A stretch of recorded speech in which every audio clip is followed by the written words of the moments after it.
구독과 좋아요는 사랑입니다. 여러분 반갑습니다. 말씀창고의 서현 목사입니다. 오늘도 시청해 주셔서 감사합니다. 새로운 한 달이 시작되었습니다. 이번 한 달도 주님과 동행하며 하나님의 말씀을 통하여 우리의 삶을 인도받는 한 달이 되시기를 원합니다. 말씀창고 가족 여러분 모두에게 하나님의 인도하심과 또한 놀라운 간증이 계속해서 일어나시기를 기도합니다. 오늘 하나님께서 우리에게 주신 말씀은 창세기 18장 1절부터 15절 말씀입니다. 하나님께서 아브라함에게 자녀에 대한 말씀을 주셨습니다. 아브라함은 그 말씀을 듣고 속으로 웃었습니다. 그리고 오늘 하나님께서는 사라에게 말씀하십니다. 그리고 사라가 웃습니다. 오늘 하나님께서는 하나님께 불가능한 일이 있는지 어려운 일이 있는지 그것을 생각해 보라고 말씀하십니다. 오늘 말씀을 통하여 우리에게 주시는 하나님의 마음을 함께 묵상해 보기 원합니다. 1절 말씀입니다. 여호와께서 마므레의 큰 나무들 근처에서 아브라함에게 나타나셨습니다. 그때 아브라함은 한낮의 열기 속에서 장막 입구에 앉아 있었습니다. 다시 한번 하나님께서 아브라함에게 나타나십니다. 하나님께서 나타나셨다고 기록되어 있는데 2절 말씀을 보면 세 사람이 맞은편에 서 있었다라고 기록되어 있습니다. 아마도 하나님과 두 천사로 생각하는 것이 합당하리라고 생각이 듭니다. 하나님께서 아브라함을 만나러 오신 것은 분명합니다. 그리고 아브라함은 하나님과 또한 천사들을 보자마자 맞이하러 장막에서 뛰어나갔습니다. 그리고 엎드려 절을 하며 그들을 장막 안으로 모십니다. 여러분 오늘 말씀을 보면 아브라함이 나그네들에게 친절하게 대하는 것을 볼 수 있습니다. 하나님이기 때문에 천사기 때문에 이와 같이 후대하는 것이 아니라 아브라함의 성품 자체가 이와 같은 일들을 하는 그러한 습관이 몸에 배어 있음을 우리는 말씀을 통해서 알 수 있습니다. 아브라함이 사라에게 이야기를 합니다. 고운 밀가루 세스아를 가져다가 반죽해 빵을 만들라고 말입니다. 세스아는 약 21리터에 해당되는 그와 같은 부피였습니다. 밀가루 21kg을 가지고 반죽해서 빵을 만들라는 말을 보면 세 사람이 먹기에는 너무나도 많은 양이고 또한 풍성한 양을 의미합니다. 아브라함은 넘치도록 모든 것을 준비하며 베푸는 그와 같은 모습을 보이고 있습니다. 그리고 그렇게 하는 아브라함에게 하나님께서는 또한 자녀를 약속하십니다. 여러분, 복 받는 사람의 모습을 보면 그는 복 받을 만한 일을 하기 때문에 복 받을 만한 성품이기 때문에 복을 받는 것을 보게 됩니다. 아무것도 하지 않았는데 또한 성품이 좋지 않은데 복을 받는다는 것은 어떻게 보면 저주라고 생각할 수도 있습니다.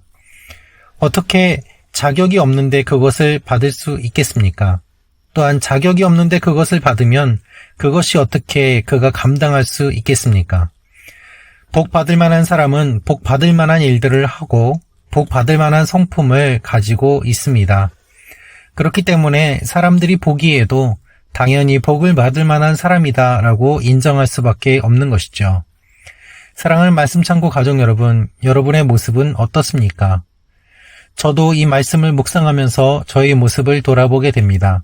나는 과연 복 받을 만한 사람인가? 라고 말이죠. 하나님께서는 아브라함에게 자녀에 대한 말씀을 주셨습니다. 그리고 이제는 사라를 찾으십니다. 내 아내 사라는 어디 있느냐? 하나님께서 물어보실 때 아브라함은 장막 안에 있다고 이야기합니다.